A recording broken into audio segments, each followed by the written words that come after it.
Bonjour et bienvenue à tous dans cette deuxième vidéo de présentation de l'analyseur de stratégie. Nous allons voir aujourd'hui la typologie stratégique d'un signal de trading et vous expliquer également de quelle manière ça va nous permettre de catégoriser une stratégie. Nous avions vu sur la première vidéo de présentation que l'analyse d'une stratégie représentée par une courbe de la performance passée biaise psychologiquement l'investisseur, car une courbe montante est synonyme de gain. L'investisseur pourrait alors estimer qu'il s'agit d'une bonne stratégie puisqu'elle est jusqu'à présent gagnante. Or, le plus important dans l'étude d'une stratégie n'est pas de savoir ce qui a été fait dans le passé, mais d'anticiper ce qui est faisable dans l'avenir. Pour ce faire, il est préférable d'obtenir une notation uniforme sur la base de centaines de critères, qui, une fois croisés et regroupés, comme je le disais dans la première vidéo, un petit peu à l'image d'une enquête policière, nous permettraient d'avoir un avis objectif sur la qualité de la stratégie. Dans les quelques minutes qui vont suivre, nous allons voir ensemble l'un de ces critères d'analyse, la typologie stratégique d'un signal. À chaque fois qu'un trade est placé sur le marché, il sert un intérêt stratégique bien particulier.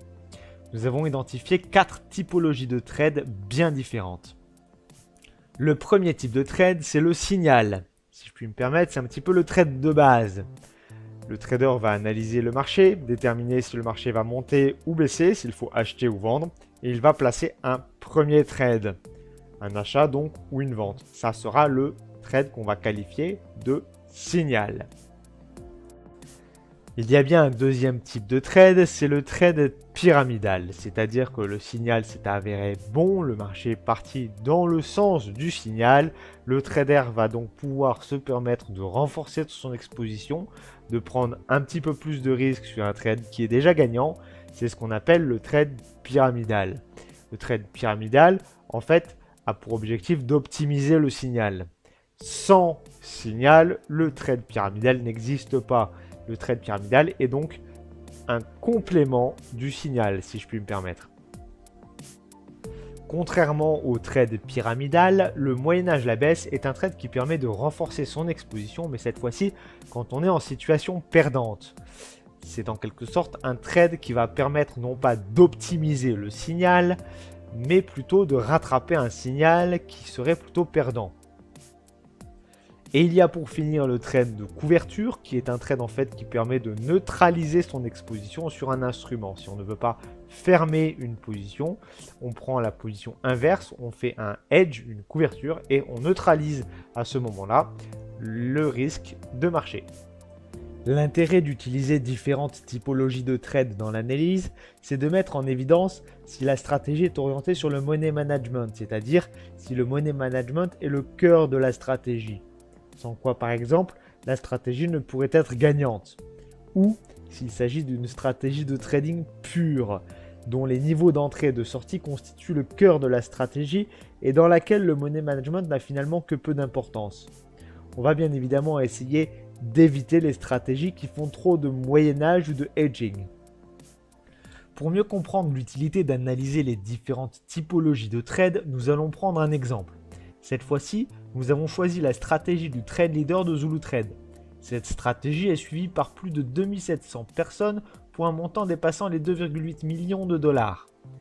La rentabilité semble excellente et le nombre de pips accumulés est très important.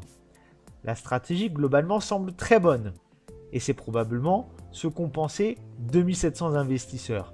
Nous allons voir maintenant plus en détail ce qu'il en est.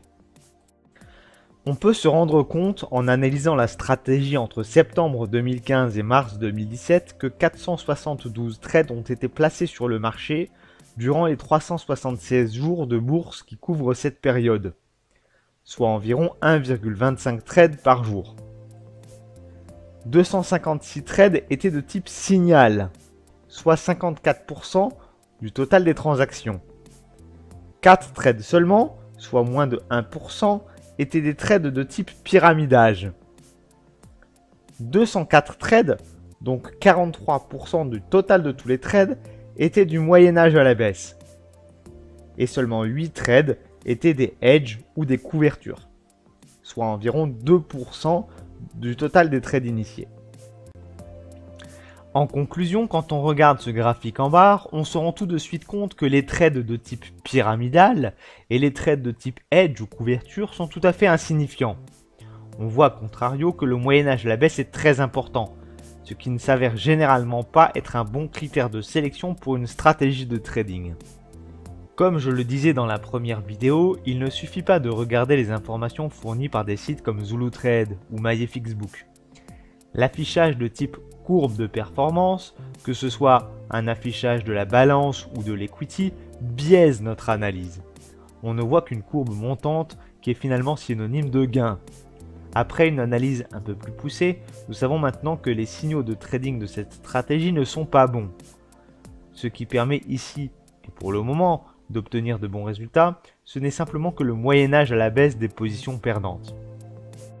Sur cette stratégie ZuluTrade, nous savons, après avoir analysé la typologie stratégique des trades, que presque la moitié des transactions n'ont que pour objectif de rattraper les mauvais signaux d'entrée sur le marché, qui, eux, constituent l'autre moitié des transactions générées par cette stratégie. Si l'on couple cette information avec le drawdown maximum de 483%, on sait qu'à tout moment, il sera possible de perdre presque 5 fois son capital avant d'espérer un gain. Pourtant, la performance maximum de cette stratégie n'est que 2 fois supérieure au drawdown maximum. Sur la seule base de ces critères, ce genre de stratégie serait immédiatement écarté dans une sélection de stratégies par un hedge fund. Alors qu'au contraire, ZuluTrade affiche cette stratégie en numéro 1 dans le classement de ces stratégies. Je vous remercie vivement d'avoir visionné cette vidéo jusqu'au bout et je vous souhaite une excellente journée. J'espère vous voir très prochainement dans une nouvelle vidéo. À bientôt.